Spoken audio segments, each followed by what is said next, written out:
Students, this is Megha here and welcome to Bara classes. तो कैसे हैं आप सभी लोग। आज की क्लास में हम रीड मेंस 2026 एग्जाम के लिए बेस्ट बुक समझेंगे और ये भी समझेंगे कि बुक आपको कैसे पढ़नी है, क्योंकि बहुत सारे स्टूडेंट्स बुक ले लेते हैं लेकिन कुछ टाइम बाद उन्हें लगता है कि वो बुक से नहीं पढ़ सकते, उन्हें किसी के नोट्स मिल जाएं तो वो ईजिली पढ़ सकते हैं। तो बुक आपको कैसे पढ़नी है ये भी मैं बताऊँगी, जिससे कि आपको इंटरेस्ट आएगा बुक पढ़ने में और आपको बार बार बुक नहीं पढ़नी पड़ेगी। और मैंने आपको एक प्रिपरेशन स्ट्रेटजी वाली क्लास भी कराई है, तो अगर आपने वो क्लास नहीं देखी है तो डिस्क्रिप्शन बॉक्स में लिंक दिया है, वहाँ से आप उस क्लास को देख लेंगे तो आपको ये भी आइडिया मिल जाएगा कि आपको तैयारी करनी कैसे है। और बुक समझने से पहले मैं आपका एक डाउट, एक कन्फ्यूज़न यहाँ पर क्लियर कर दूँगी, जिससे कि बुक के बाद आपको कोई भी किसी भी तरीके का कन्फ्यूज़न ना रहे। देखिए, जो भी स्टूडेंट्स पहले से तैयारी कर रहे हैं उनके पास बुक अवेलेबल होंगी, किसी कोचिंग के या फिर सेल्फ बनाए हुए नोट्स होंगे, तो आप लोग उनसे ही तैयारी करिए। जो बुक मैंने बता दी तो फिर आप कंफ्यूज मत होना कि आपको यही बुक लेनी है। क्लियर हुआ? आपके पास जो भी मटेरियल है, जो भी बुक है, वो आपके लिए पर्याप्त है, आप उसी से तैयारी करिए। बस आपको एक चीज़ वेरीफाई करनी है, उसमें जो भी मटेरियल, जो भी कंटेंट आपके पास अवेलेबल है वो सिलेबस के अकॉर्डिंग पूरा है या नहीं, ये आप ज़रूर उसमें वेरीफाई कर लेना। अब हम सिलेबस के अकॉर्डिंग सेक्शन वाइज बुक समझेंगे और ये बुक लेवल 1 और लेवल 2 दोनों ही स्टूडेंट्स के लिए मैं बताऊंगी। फर्स्ट सेक्शन में आपको क्या पढ़ना है, जो भी राजस्थान की ज्योग्राफी है, जो भी वहाँ की हिस्ट्री है, जो भी वहाँ का कल्चर है, जो राजस्थानी भाषा है, वो आपको पढ़नी है। तो इसके लिए आप दीनदयाल पब्लिकेशन, नाथ पब्लिकेशन और सिकपाल, इन तीनों में से कोई एक बुक ले सकते हैं। और अगर आपके पास किसी अदर पब्लिकेशन की बुक है तो वो भी पर्याप्त है, कोई नोट्स है तो वो भी पर्याप्त है, जो कि मैं आपको पहले ही क्लियर कर चुकी हूँ। तो इन तीनों में से आप कोई एक बुक ले लेना अगर आपने अभी तक बुक नहीं ली है। सेकंड सेक्शन है राजस्थान की GK, current affairs, right to children of free and compulsory education act 2009। तो इसके लिए आप दीनदयाल पब्लिकेशन या फिर सिकपाल ले सकते हैं, इन दोनों में से कोई एक बुक ले लेना। फिर थर्ड है स्कूल सब्जेक्ट।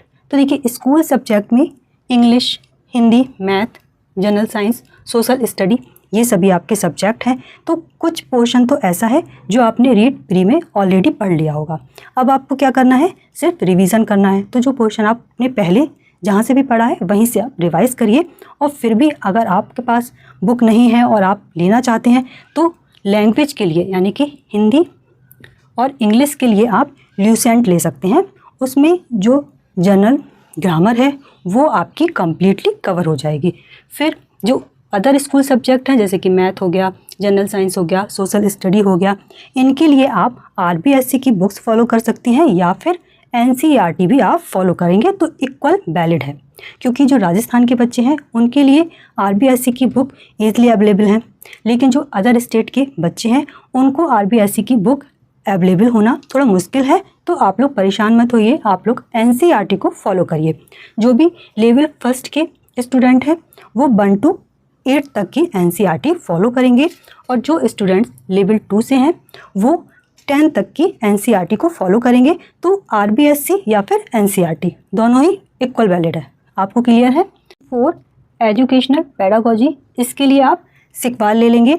लेवल 1 के लिए अलग है और लेवल 2 के लिए अलग है, तो आप लोग देख लेना। लेवल 1 के आप स्टूडेंट्स हैं तो आप लोग लेवल 1 के लिए सिकपाल ले लेना, और अगर लेवल 2 के स्टूडेंट्स हैं तो लेवल 2 के लिए ले लेना।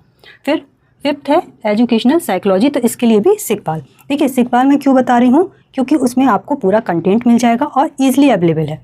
क्योंकि जो अदर स्टेट के स्टूडेंट्स हैं उनको बुक थोड़ी मुश्किल होगी मिलना, तो इसलिए मैं बता रही हूँ सिकपाल आपको ईजिली अवेलेबल हो जाएगी और आपको पूरा कंटेंट आपको उसमें मिल जाएगा। अब लास्ट है इंफॉर्मेशन टेक्नोलॉजी, तो इसके लिए आप क्लास 10th को फॉलो करना। जो भी क्लास 10th है उसमें इंफॉर्मेशन टेक्नोलॉजी की बुक है, उससे आप सिलेबस के अकॉर्डिंग टॉपिक पढ़ लेंगे। आपको सभी चीज़ें क्लियर है? इसके अकॉर्डिंग सारी बुक मैंने आपको बता दी हैं। और लास्ट में एक चीज़ और, प्रैक्टिस सेट के लिए आप लोग एक बुक ज़रूर ले लेना, कोई भी जो भी आपको मिल जाए, प्रैक्टिस सेट हो जिसमें मॉक टेस्ट हो, जिसमें प्रीवियस ईयर क्वेश्चन हो, तो इस तरीके की आप एक बुक ले लेंगे। और अगर आपको जानना है कि किसकी लेनी है तो दिशा 2020 ले सकते हैं, या यूथ कंपटीशन टाइम की बुक आती है तो ये बुक भी आप ले सकते हैं। तो इन दोनों में से आप कोई बुक ले लेना, या आपके पास कोई अवेलेबल है तो वो भी ठीक है, और किसी भी पब्लिकेशन की मिल जाए आप ले लेना जिसमें आपको प्रैक्टिस सेट दिए हों, मॉक टेस्ट दिए हों, जिसमें आपको प्रीवियस ईयर क्वेश्चन दिए हों, क्योंकि आप टाइम टू टाइम प्रैक्टिस करेंगे। ठीक है, आपको सारी चीज़ें क्लियर है? अगर आपका कोई डाउट है, कोई क्वेश्चन है, तो आप लोग कमेंट करके पूछ लेना। अब हम समझते हैं कि आपको बुक कैसे पढ़नी है।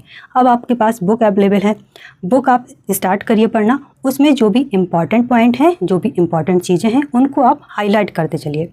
हाईलाइट करने के साथ साथ आपको शॉर्ट टाइप नोट्स बनाते चलना है, क्योंकि अगर आप ऐसा करेंगे तो आपको बार बार बुक नहीं रीड करनी है। आपको एक बार बुक रीड करनी है, आपने शॉर्ट टाइप नोट्स बना लिए तो फिर आपको उन्हीं नोट्स से पढ़ना है।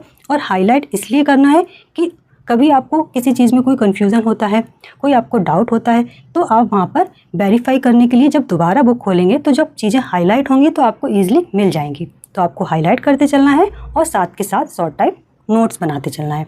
इससे आपको बुक इंटरेस्ट भी लगेगी पढ़ने में और आपको बार बार बुक नहीं पढ़नी है। ठीक है, ये चीज़ आपकी क्लियर हो गई। और जिन भी स्टूडेंट्स ने अभी तक बुक नहीं ली हैं तो वो इनमें से कोई बुक ले सकते हैं, और अगर आपके पास पहले से अवेलेबल है तब आपको कोई भी बुक नहीं लेनी है। पर आपको सभी चीज़ें क्लियर हैं। अब अगर आपका कोई क्वेश्चन है तो आप लोग कमेंट करके पूछ लेना। और क्लास आपको अच्छी लगी है तो लाइक ज़रूर करना, दोस्तों के साथ शेयर ज़रूर करना, चैनल को सब्सक्राइब कर लेना, बेल आइकन को प्रेस कर लेना, जिससे कि नेक्स्ट वीडियो का अपडेट आपको मिल जाए। अब हम मिलते हैं नेक्स्ट क्लास में, तब तक बाय बाय, टेक केयर।